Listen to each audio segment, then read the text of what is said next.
नमस्कार, रीवा 24 के ताज़ा तरीन अंक के साथ में शैलेंद्र। सबसे पहले प्रमुख खबरें। चिरहुला कॉलोनी के डंपिंग यार्ड में लगी भीषण आग। विश्वविद्यालय थाना अंतर्गत खून से लथपथ मिला युवक। करहिया मंडी की हालत खस्ता और सूदखोरी के जाल में फंसे व्यापारी ने की आत्महत्या। इन खबरों को हम विस्तार से देखते हैं। रीवा के विश्वविद्यालय थाना क्षेत्र में एक युवक का शव खून से लथपथ हालत में पाया गया। मृतक बीते दिवस सुबह अपने घर से दोस्तों के साथ सतना जाने के लिए निकला था। इस पूरी घटना को लेकर परिजनों का कहना है कि मृतक अतुल सोनी निवासी अनंतपुर शनिवार सुबह अपने दोस्तों के साथ घर से सतना जाने के लिए निकला था। रात 9 बजे के करीब जब फोन लगाया और उससे बात भी हुई, उसने घर जल्दी आने की बात भी कही। इसके बाद सुबह पता चला कि उसका शव खून से लथपथ हालत में सड़क पर पड़ा हुआ मिला है। जिन आरोपियों को पुलिस ने हिरासत में लिया, उन्होंने कई विवादास्पद बयान भी दिए। हालांकि आरोपियों को गिरफ्तार कर लिया गया है और अब उनसे पूछताछ की जा रही है। जी, एक्सीडेंट बताया जा रहा है। वह ये रंजिश के तहत मर्डर किया गया है। ये कहाँ गए थे, कैसे घटना ये पता चली आपको? अब अपने को इसे पता नहीं है। बताया जा रहा है कि सतने में थे, फ़ोन द्वारा बात किए थे घर के, तो बोले कि सतने में हैं और सतना से कल रात में। इसके बाद जो है तो ये लाश यहाँ मिली आपके इटौरा बाईपास के पास। इसके साथ कुछ लोग भी थे? हाँ, 2 लोग साथ में। बोले कि हम लेके आए हैं मोटरसाइकिल में बॉडी को और वहीं लेटा दिए थे। मोटरसाइकिल से लेके आए? हाँ, वो विकास मिश्रा और एक और था साथ में। उन्हीं के साथ थे ये? हाँ, जी उन्हीं के साथ थे और 2-4 आदमी थे लगता है साथ में। अब ये तो हमको सुबह पता चल रही है। ये सतना काहे के लिए गए थे? अब सतना पता नहीं। अच्छा, इनसे कोई पुरानी रंजिश भी थी क्या? जी हाँ, पुरानी विवाद था इन लोगों का विकास के साथ। काहे के लिए वो दुकान में। अब ये दुकान में पहले रहते थे सब, इसके बाद दुकान में नहीं रह रहे थे। अब पता नहीं कैसे क्या विवाद भी बीच में हुआ था। सब साथ में। अब ये जानकारी भी पूरी अपने को नहीं है, मगर है रंजिश ये। तो ये घर से बुला के ले गए थे जब कि ऐसे? हाँ, ये घर आए थे। वो गोलू करके है एक, वो घर आया था सुबह, बल्कि मोटरसाइकिल में ऑयल पलटी कराया है इसी को पकड़ के, और उसके बाद ये गायब हो गए। तो फिर लौटे नहीं रात में। पुलिस ने गिरफ्तार किया? दो लोगों को अभी किए हैं गिरफ्तार। हमारा कमलाकांत सोनी। वार्ड क्रमांक 44 चिरहुला कॉलोनी स्थित डंपिंग यार्ड में लगी भीषण आग। वार्ड 44 चिरहुला कॉलोनी के PWD के गोदाम को डंपिंग यार्ड में बदल दिया गया है। स्थानीय लोगों ने बताया कि ये पहले PWD का गोदाम हुआ करता था। जब अस्पताल चौराहे के पास से गोदाम को शिफ्ट किया गया और यहाँ पर रखा गया, उसके बाद किसी ने ये नहीं बताया कि ये किस लिए रखा गया है, लेकिन इसके बाद रैमकी की कंपनी को दे दिया गया। अब ये कब और किसने किया ये तो समझ से परे है, लेकिन आज एक बड़ी दुर्घटना होते होते बच गई। लोगों ने बताया कि अगर समय पर फायर ब्रिगेड नहीं पहुंचता तो बड़ी दुर्घटना हो जाती। स्थानीय लोगों की मदद और फायर ब्रिगेड के द्वारा जल्द ही आग पे काबू पा लिया गया। इस संबंध में हमने घटनास्थल पर उपस्थित लोगों से बात की। भैया, ये वार्ड 44 है और चिरहुला कॉलोनी का ये क्षेत्र कहलाता है। ये पुराना PWD का वर्कशॉप है। जब आपके स्वागत भवन के पास जो पहले वर्कशॉप हुआ करता था, उसको जब डिसमेंटल किया गया तो वहाँ की सामग्रियाँ जो है यहाँ रखने के लिए इसको PWD का वर्कशॉप बनाया गया। उसके बाद ये वर्कशॉप धीरे धीरे कुछ गाड़ियाँ खड़ी हैं, कुछ गाड़ियाँ कहाँ गई नहीं जानकारी है। उसके बाद इसको जो है रैमकी कंपनी को कब, क्यों और किसने दे दिया इसकी कोई जानकारी नहीं है। अधिकृत रूप से दिया गया है कि अनाधिकृत रूप से दिया गया है। अनाधिकृत है, उनका लिखित नहीं है। ये मैं कल जाके नगर निगम के माध्यम से पता करूंगा। पर इसकी वजह से आज बहुत बड़ी दुर्घटना घटित होने से बच गई। जिस तरह से आग लगी है, और अगर समय पे दमकल नहीं आया होता, स्थानीय लोगों की सक्रियता नहीं बनी होती, स्थानीय लोगों ने तुरंत चारों तरफ फ़ोन पकड़ करके सबको मैसेज करके जो व्यवस्थाएं संभव हैं बुलाई, और आपके सामने दमकल है। इस आग की वजह से इस घर के पीछे के जो भी भवन हैं, वो भवन कुछ देर बाद मेरे ख्याल से आग की चपेट में आ जाते। जन और धन हानि दोनों की नुकसान होता। जो केबल मेन लाइन की गई हुई है MPEB की, उस केबल में आग लग गई, वो केबल डैमेज हो गई, लाइट फॉल्ट हो गई और करंट का खतरा मंडराने लगा।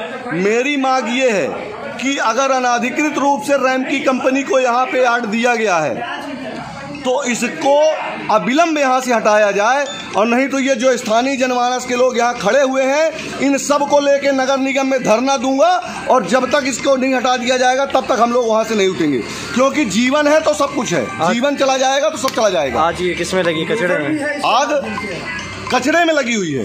कचरा एकत्रित किया गया यहाँ, काहे के लिए किया गया ये यहाँ रैम की कंपनी के लोग बताएंगे, और इनकी गलती की वजह से स्थानीय लोगों का जीवन और मृत्यु से संघर्ष करने की स्थिति निर्मित आज हो गई है। शुभ नाम आपका? अमृतलाल मिश्रा नाम है हमारा। भोजन करके एक ही बार इतना जोर का यहाँ पे धुआं उठा कि बिल्कुल पूरे इसमें एरिया में छा गया धुआं। हम लोग घर से बाहर निकले, देखे तो ये पूरा तरफ धुआं निकल रहा था, आगे देखे तो इसके गोडाउन के अंदर से धुआं निकल रहा था।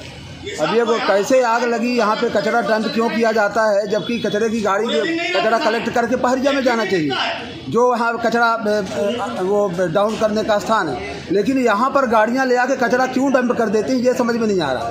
अब ये रैम की कंपनी की जिम्मेवारी है कि यहाँ पे इसको कैसे अलॉट किया गया शासन के माध्यम से, अधिकृत है या कि अनाधिकृत शासन ने ये किया है, लेकिन यहाँ पर ये स्थानीय लोगों के लिए बहुत बड़ा खतरा है, पहली बात।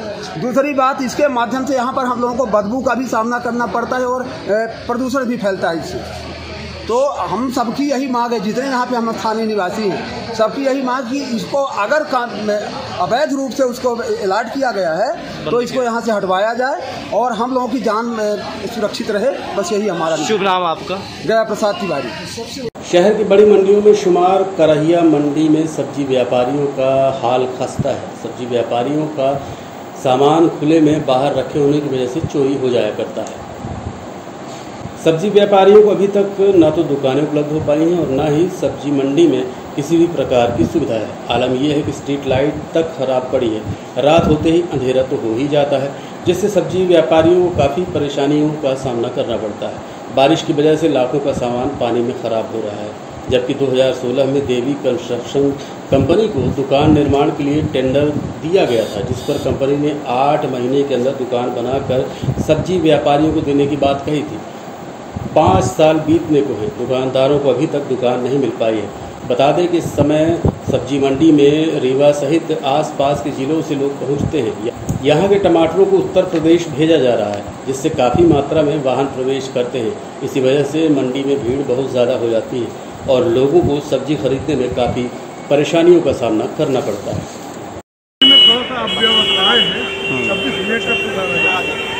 ये सब्जी मंडी जो है इसमें लगभग 4 से 5 हज़ार लोगों का आना जाना और 200-250 पिकअप और छोटी 3 पहिया मिला करके ऑटो मिला करके आते हैं, तो भीड़ भाड़ तो होना स्वाभाविक है। और मंडी में लगभग ये आप समझिए कि अपने ज़िले के अलावा सतना ज़िला, सीधी ज़िला, सिंगरौली और हमारे यहाँ का टमाटर यूपी तक जा रहा है और आम की आवक अच्छी हो गई है। भीड़ तो बढ़ रही है, उसको नियंत्रित करने का प्रयास कर रहे हैं। अभी हम दुकानों में जो हमारी छोटी दुकानें हैं, फुटकर वाले लोग कुछ रोड पर काम कर रहे हैं, उनको हम 2.5 लाख की जो दुकानें बना के दिया हमने, उसमें शीघ्र शिफ्ट करने वाले हैं। और ये हमारा प्रस्ताव हमने बना करके मंडी समिति से भेजा है भोपाल। वो जैसे ही पास होके आ जाता है वैसे ही हम इसका स्टैंड भी बना देंगे और कवर्ड स्टैंड बना रहे हैं। पार्किंग बढ़िया बना है। हाँ, पार्किंग कवर्ड बना रहे हैं। ऊपर भी उसमें माने बरसात में भी कोई दिक्कत नहीं होगी किसी को अपना वाहन खड़ा करने में, अपने माल को सुरक्षित करने में। ये भोपाल स्तर पे प्रस्ताव गया हुआ है। अब जैसे ही प्रस्ताव वहाँ से पास होकर के आ जाएगा, हम निर्माण टेंडर करके निर्माण करा देंगे उसको। ये जो सड़क में बैठे सभी को दुकान में भेजा जाए। हाँ, इनको दुकानों में 2.5 लाख की दुकानें फुटकर व्यापारियों के लिए है और हम इनको अतिशीघ्र शिफ्ट करेंगे। सूदखोरी के जाल में फंसे एक व्यापारी ने सूदखोरों की धमकियों से तंग आकर अपनी जान दे दी। अपनी व्यथा उन्होंने थाना प्रभारी को लिखे एक सुसाइड नोट में लिखी है। हार्डवेयर की दुकान संचालित करने वाले व्यापारी राजकुमार जायसवाल, जिनकी उम्र 53 वर्ष है, 6 जून को अपने घर में जहर की गोलियां निगल ली। उनको परिजनों ने इलाज के लिए अस्पताल में भर्ती कराया। जहां उपचार के दौरान उनकी मौत हो गई। सूदखोरी का मामला तब सामने आया जब शुक्रवार को घर में उनके द्वारा लिखा सुसाइड नोट बरामद हुआ, जिसे उन्होंने थाना प्रभारी के नाम पर लिखा था। उसमें व्यापारी ने सूदखोरों द्वारा दी जा रही यातना का उल्लेख किया था। परिजनों ने घटना की शिकायत थाने में दर्ज कराई। पुलिस अब मामले की जांच कर रही है। मेरा नाम है दयानंद जायसवाल। अच्छा, क्या घटना हुई थी, किन्होंने सुसाइड किया था, क्या वजह थी? 6 जून की सुबह 8 बजे की बात है। मेरे जो बड़े भाई हैं वितक राम कुमार जायसवाल, तो वो मैं घर पे ही था उस टाइम पे। तो मुझे 8 बजे के आसपास यहाँ पे बाहर से आवाज़ आई। गांव के लोगों ने बताया कि आपके भाई साहब गिरे पड़े हुए हैं इसमें घर में। तो हम गए तो पड़े हुए थे। तो हमने उनसे पूछा तो बोले कि हमने पॉइजन खा लिया है, सल्फास खाई है, हमने आत्महत्या कर लिया है। और उन्होंने क्या बताया कि मैंने आत्महत्या इसलिए की है कि कुछ लोगों से जिनसे हमने पैसा लिया था वो हमारे पर दबाव बना रहे थे, और उसमें से कुछ लोग हैं जो हमारा आज ट्रैक्टर उठाने वाले हैं, जिनसे हमने पैसा लिया था, इसलिए मैंने जहर खा लिया और आत्महत्या कर ली। कितना पैसा लिया था उन्होंने, कितना दे चुके थे, कितना मांग रहे थे? उसमें जो एक दीपक शुक्ला करके उनसे 2.5 लाख रुपए लिया था उन्होंने, तो उनको 12 लाख रुपए दे चुके थे और भी दबाव बना रहे थे देने के लिए। दूसरे जो अमित तिवारी हैं पंजाबी ढाबा, उनसे भी 1.5 लाख रुपए लिया था और वो भी इसके लिए दबाव बना रहे थे और वही ट्रैक्टर उठाने की प्लानिंग कर रहे थे। उस दिन उन्होंने क्लियर बताया, उस दिन जब हमने गाड़ी में डाला क्लियर बताया कि लोग हमारा ट्रैक्टर उठाने वाले। अभी पुलिस में शिकायत की, आप लोगों ने कुछ कार्रवाई की? हमने आवेदन दिया है गढ़ थाने में, तो उन्होंने आवेदन स्वीकार कर लिया है, प्रति भी दे दी है उन्होंने बोला कि जब तक हमारी संजय गांधी से डायरी नहीं आ जाती, क्योंकि उनका पोस्टमार्टम वहीं पे जाके हुआ था, तो तब तक हम अभी FIR नहीं करें, जैसे आ जाएगी उसके बाद आगे हम कार्रवाई करेंगे। उन्होंने आश्वासन दिया। रीवा के सिटी कोतवाली थाना अंतर्गत बीती रात चाकूबाजी की घटना को लेकर 2 युवक घायल हो गए। बताया जा रहा है कि जिन आरोपियों ने बियर की बोतल से हमला किया, उसके बाद चाकू मारते हुए वो फरार हो गए। घटना की जानकारी देते हुए घायल अर्जुन रावत उर्फ जग्गा ने बताया कि बीती रात वो अपने साथी अज्जू झंकार के साथ मोहल्ले में खड़ा था। तभी नशे में धुत आरोपी लोचा और उसके 3 साथी वहां पहुंच गए और उसके साथ गाली गलौज करने लगे। इसी बात को लेकर दोनों के बीच विवाद की स्थिति निर्मित हो गई। तभी आरोपियों ने बियर की बोतल से अज्जू के ऊपर हमला कर दिया। जब अर्जुन बीच बचाव करने आया तो आरोपी ने चाकू निकालकर दोनों के ऊपर हमला कर दिया। चाकूबाजी की घटना हुई जिसमें अज्जू उर्फ झंकार के पेट में चाकू लगने के कारण वो गंभीर है, जबकि बीच बचाव कर रहे अर्जुन के हाथ में भी चाकू लगा है। दोनों को भर्ती करा दिया गया है और पुलिस मामले की जांच कर रही है। ये कल आप लोगों को चाकू से हमला किया गया था, क्या घटना हुई? वहाँ हम लोग बैठे थे, वो हौली के बगल पे जो होटल है वहाँ पर लोग बैठे थे, 4 लड़के थे, उसके साथ 3 रट्टे बजे थे और एक छोटे लोचा नाम का लड़का था जो होटल में काम करता है। तो वो गाली दे रहा था, मेरे भाई को गाली पसंद नहीं थी, तो वही फिर उसी के ऊपर वो पहले बियर से हमला किया, फिर उसके बाद वो जब मना करने गया तो उसके ऊपर चाकू सवार किया, फिर मैं बीच में आकर मेरे को चाकू मार दिया और वहाँ के लोग उसको सपोर्ट करते हैं इस चीज़ में। और जो दूसरा लड़का उसको ज़्यादा लगी है क्या? नहीं, उसको यहाँ लगी है पेट में। हाँ, वो अभी हॉस्पिटल में है? अस्पताल में है। आपके कहाँ लगी थी? आपके यहाँ पे चोट लगी। आरोपी पकड़े गए हैं क्या? नहीं, वो अभी घूम रहा है। घूम रहे? रिपोर्ट किए थे आप लोग? रिपोर्ट नहीं किए थे हम लोग को, इंटरेस्ट नहीं था ना, तो हम लोग नहीं किए। यहाँ इलाज के लिए चले? इलाज के लिए चले आए डायरेक्ट। मतलब मैं आया तो 4-5 बार वहाँ पर पेट वगैरह की भी यहाँ की वो खड़ा था, फिर मम्मी ने घर वाले सब आए और जो इससे आप जो है नाम का लड़का है, तो फिर ये बेचारा अंदर लेके गया। तो फिर वही क्या पहले से कोई भी बात था आप लोगों का? नहीं, साथ मतलब बैठे थे हम लोग अलग से, वो लोग गाली गलौज थे। ये लोग क्या करते हैं? कौन लोग? ये लोग दारू पे गाली करते हैं, जो तुम्हारा है दारू देते हैं। किसकी दारू होते? कहाँ? उसका तो नाम नहीं जानते। अच्छा, ये पैकारी करते होंगे दारू में। तो अच्छा, कहाँ की घटना है ये जो हौली के पहले जो कार देते हैं उसके जस्ट सामने दुकान है, लाल दुकानें चिपने। मोहल्ला क्या है? रीवा के नगर निगम टाउन हॉल में एक कार्यक्रम का आयोजन किया गया, जहां सांसद जनार्दन मिश्रा, पूर्व मंत्री व विधायक राजेंद्र शुक्ल, कलेक्टर प्रतिभा पाल सहित लाडली बहनें उपस्थित रहीं। लाडली बहना योजना अंतर्गत रीवा जिले में 4,280 पात्र महिलाएं चिन्हांकित की गई हैं। सभी महिलाओं को स्वीकृत पत्र जारी कर दिए गए। 10 जून को मुख्यमंत्री शिवराज सिंह चौहान ने रीवा जिले की 3,83,712 महिलाओं के खाते में प्रति महिला 1,000 रुपये के मान से 38,37,12,000 रुपये अंतरित किए। रीवा जिले में 16,568 महिलाएं शेष हैं जिनके आधार नहीं है या तो डीबीटी सक्रिय नहीं है। रीवा सांसद जनार्दन मिश्र ने कहा कि मुख्यमंत्री लाडली बहना योजना की शुरुआत की गई थी, उसकी राशि डबल कर दी गई थी। उसके बाद कन्या विवाह योजना की राशि बढ़ाकर 53,000 कर दी गई, अब 1,000 दे रहे हैं, जिसे भी आगे बढ़ाया जाएगा। 1,000 मिलने से महिलाओं का आत्मविश्वास बढ़ेगा। वहीं रीवा विधायक राजेश शुक्ल ने कहा कि संवेदनशील मुख्यमंत्री हैं, बहनों के प्रति संवेदनशील हैं। और क्या कहना है, आइए देखते हैं आगे की रिपोर्ट। मुख्यमंत्री शिवराज सिंह चौहान जी की संवेदनशीलता और महिलाओं के प्रति, बहनों के प्रति उनके जो संवेदनाएं हैं, उसकी अभिव्यक्ति इस योजना के माध्यम से सामने आई है। और जैसा भी हम लोगों ने सुना है, उन्होंने मध्य प्रदेश को आर्थिक रूप से इतना मजबूत किया है। 30,000 करोड़ के बजट वाला मध्य प्रदेश आज 2.5 लाख करोड़ रुपए के बजट वाला प्रदेश बन गया है। और उस हमारी आर्थिक स्थिति इतनी मजबूत हुई है कि अब महिलाओं के सशक्तिकरण की दिशा में उन्होंने कदम बढ़ा दिया है। पहले लाडली लक्ष्मी योजना, फिर मुख्यमंत्री कन्या विवाह योजना, अब ये लाडली बहना योजना के माध्यम से 1,000 रुपये से उन्होंने शुरुआत की। और आपने सुना अभी कि उन्होंने कहा कि हम इसको 1,200 करेंगे, फिर 1,500 करेंगे, फिर इसको 3,000 रुपये तक करेंगे। तो कुल मिला के करोड़ों महिलाएं जो छोटे छोटे खर्चे के लिए दूसरे के सामने हाथ फैलाने के लिए मोहताज रहती थी, उनको आर्थिक स्वतंत्रता और आत्मनिर्भरता प्रदान करने का काम इस योजना के माध्यम से मुख्यमंत्री शिवराज सिंह चौहान जी ने किया है। हम सब उनको इस महत्वाकांक्षी योजना के लिए बहुत धन्यवाद देते हैं। के लिए शिवराज जी ने अपने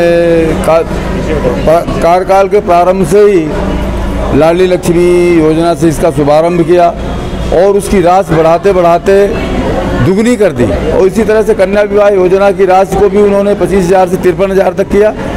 और आज अब ये लाडली बहना योजना के लिए उन्होंने भी 1,000 और उसको आगे के लिए शिवराज जी ने अपने कार्यकाल के प्रारंभ से ही लाडली लक्ष्मी योजना से इसका शुभारंभ किया और उसकी राशि बढ़ाते बढ़ाते दुगनी कर दी। और इसी तरह से कन्या विवाह योजना की राशि को भी उन्होंने 25,000 से 53,000 तक किया। और आज अब ये लाडली बहना योजना के लिए उन्होंने भी 1,000 और उसको आगे के लिए शिवराज जी ने अपने कार्यकाल के प्रारंभ से ही लाडली मेरा और हम लोगों को 1,000 रुपये जो है लाडली बहना की योजना लाभ में मिल रहा है और हम लोग खुश हैं इस योजना से। हम लोगों के लिए मुख्यमंत्री जी ने ऐसा सोचा और ये किया कि बहनों को भी दिया जाए 1,000 रुपये। मामा जी का हम लोग आभार प्रकट करते हैं। यही चाहते हैं कि हमारे प्रदेश का विकास हो। हम लोगों का तो विकास हो ही रहा है और सरकार ने ऐसा नहीं है, बहुत कुछ किया है। बीजेपी सरकार ने बहुत कुछ किया है प्रोग्रेस हमारे प्रदेश के लिए। हाँ, क्या नाम अपना? लक्ष्मी साहू। लक्ष्मी साहू। हाँ, 1,000 तो बोले देने के लिए, मेरे खाता में एक सिक्का भी आ गया है। हाँ, हमको उनकी भाषण बहुत अच्छी लगी।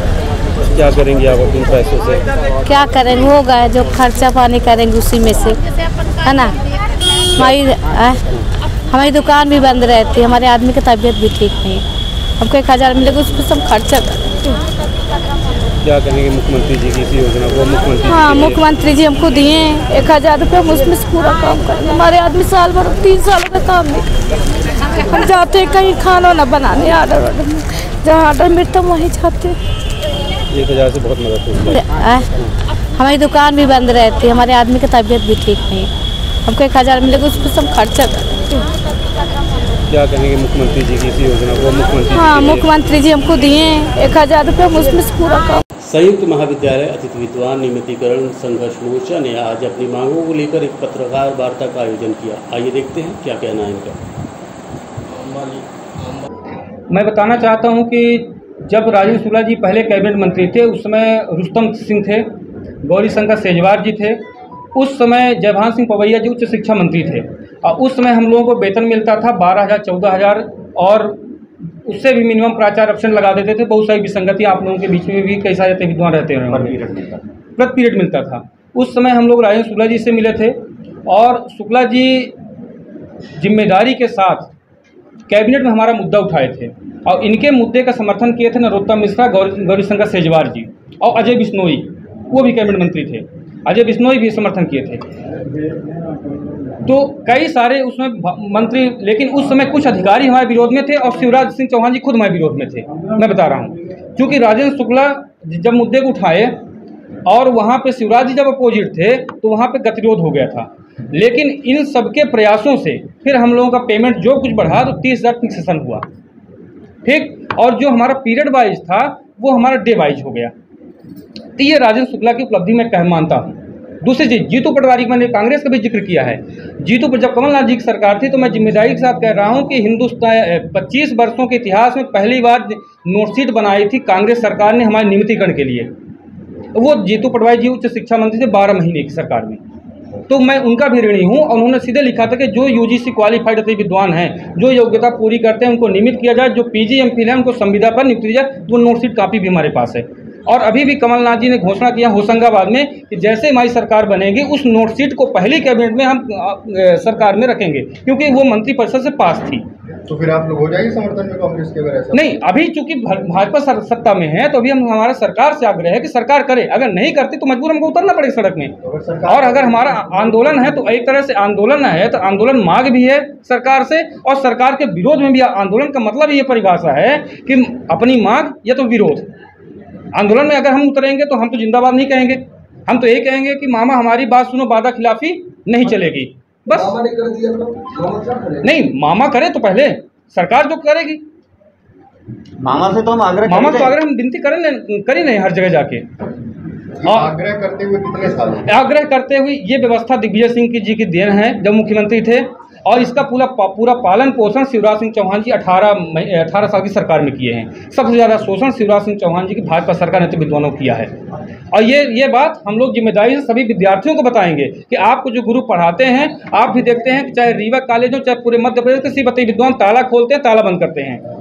परीक्षा, प्रवेश, प्रबंधन, अध्यापन, नयक रूसा समस्त का विद्वान करते हैं। सभी नेट से PhD भी हैं, योग्य भी हैं। लेकिन जब नौकरी की बारी आती है तो ये आयात करते हैं छत्तीसगढ़, राजस्थान, उत्तर प्रदेश, और हम लोगों को दूध की मक्खी जैसे बाहर निकाल देते हैं। सिंधिया जी, अभी आपने कहा कि सिंधिया जी ने आप ही के लिए कहा था सड़क में उतरे, सड़क में वो उतरे नहीं, मंत्री बन गए, आपको उन्हें पहचानने से इनकार कर। तो क्या? देखते रहिए रीवा 24 न्यूज। मिलते हैं छोटे से ब्रेक के बाद। हड्डी जोड़ एवं रीढ़ रोग तथा स्त्री रोग एवं प्रसूति रोग का इलाज एक ही छत के नीचे। विघ्नहर्ता hospital and trauma centre, hotel landmark के पास, रतहरा, रीवा। डॉक्टर संतोष सोनी, पूर्व चिकित्सक, बॉम्बे हॉस्पिटल, मुंबई। हड्डी जोड़ एवं रीढ़ रोग विशेषज्ञ, छोटे चीरे एवं दूरबीन विधि द्वारा हाथ तथा पैर की हड्डियों का ऑपरेशन। गठियाबात, जटिल एवं बिगड़े हुए फ्रैक्चर का बेहतर इलाज करते हैं डॉक्टर संतोष सोनी। विघ्नहर्ता हॉस्पिटल ट्रॉमा सेंटर में ही स्त्री एवं प्रसूत रोग विशेषज्ञ डॉक्टर शैलजा सोनी भी उपलब्ध हैं, जिनकी देखरेख में नॉर्मल डिलीवरी, सिजेरियन ऑपरेशन एवं बच्चेदानी से संबंधित ऑपरेशन की बेहतर सुविधा। संतानहीन दंपत्ति तत्काल संपर्क करें। विघ्नहर्ता hospital and trauma centre, hotel landmark के पास, रतहरा, रीवा। सुविधाजनक एवं सफल इलाज हेतु आज ही संपर्क करें। विघ्नहर्ता hospital and trauma centre, hotel landmark के पास, रतहरा, रीवा। मोबाइल नंबर 7828781983 अथवा 8462956774 पर। कराहिया मंडी में इन दिनों आम की बम्पर आवक हुई है। इस संबंध में क्या कहना है व्यापारियों का, आइए आपको दिखाते हैं। गर्मी के मौसम में आम का अलग ही आनंद है। आम फलों का राजा माना जाता है। हमारे देश में विभिन्न प्रकार के आम पाए जाते हैं। रीवा के गोविंदगढ़ में भी आम की एक से बढ़कर एक किस्में उपलब्ध हैं। इसके अलावा महाराष्ट्र, उत्तर प्रदेश आदि जगहों से भी हमारे रीवा में आम आता है। साथ ही हमारे रीवा का भी आम पूरे देश में जाता है। इन दिनों आम की मंडी में आम पटा हुआ है और काफ़ी सस्ता भी मिल रहा है। इस संबंध में हमने मंडी के व्यापारियों से बात की। कहाँ से आ रहे हैं, क्या रेट पर चल रहे हैं? ये ज़्यादातर तो अभी यूपी का आम ज़्यादा, तो क्योंकि जो महाराष्ट्र और कनाडा, बंगलौर का आम था, बादाम है, तोतापरी है, ये करीब करीब इनका सब काम ख़त्म हो चुका है। अभी इनका आम का सीज़न ख़त्म हो गया। अब जो कुछ आम अब इस समय वर्तमान में आ रहा है वो सब यूपी का आ रहा है। कौन सा आम आ रहे हैं यूपी से? मान लीजिए ये अभी तो फिलहाल दशहरी जो वहाँ का यूपी का सबसे टॉप आमों में बोला जाता है। इस समय यूपी से सबसे ज़्यादा आ रहा तो दशहरी आ रहा। बाकी तो अपने रीवा शहर में भी आम होते हैं, जैसे मान लीजिए सुंदरजा है, लंगड़ा है, फजली है, मालदा है, लेकिन अभी वो कम मात्रा में है क्योंकि रीवा शहर अपना इतना बड़ा वो हो गया है कि यहाँ 10 से 15 गाड़ियाँ आम की डेली खपत है, तो सब कुछ ज़्यादा से ज़्यादा माल बाहरी आने लगा है। क्या रेट पे बिक रहा अभी? कोई ज़्यादा नहीं है। आज के डेट में देखा जाए तो 20 से 25 रुपये थोक में बढ़िया आम आपको थोक का रेट मिलेगा। बाकी फुटकर तो वही 35 से 40 लोग बेचते हैं क्योंकि यहाँ से बेचारे ठेला वाले वहाँ तक जब पहुँचते हैं ले जाके तो 5 से 10 रुपये उनके जो रोड का खर्च है वो लग जाता है। वैसे 20 रुपये से 25 रुपये। हाँ, थोक में तो 20 से 25 आपको अच्छे से अच्छे आम मिल जाएंगे क्योंकि ज़्यादातर आम हमारे यहाँ का जो दशहरी है यूपी का ये बड़ा फेमस और मीठा भी बहुत होता है। तो ये आम की खपत इस समय बहुत ही ज़्यादा है। 5 से 6 ट्रक माल टोटल यही वाला आ रहा है। क्या नाम है आपका? लखपति कछुआ। क्या नाम है आपका? दिनेश कुमार गुप्ता। कहाँ से आया? गोविंदगढ़। ये कौन कौन से आम लाए? ये गोविंदगढ़ से आम है। ये गोविंदगढ़। गोविंदगढ़ आम कौन कौन से? आम है, लंगड़ा है, दशहरी है, सुंदरजा है, मलिका है, पिटी बाजार है। कोई भाव नहीं है। सुंदरजा 40 रुपये किलो है। सुंदरजा 40 रुपये किलो, लंगड़ा 30 रुपये किलो, दशहरी 30 रुपये किलो। आम का कोई भाव नहीं है। जो सुंदरजा 100-150 रुपये बेचते गलत बेचते हैं। 40 रुपये बिक रहा है यहाँ। 40 रुपये 40 रुपये किलो मंडी बिक रहा है।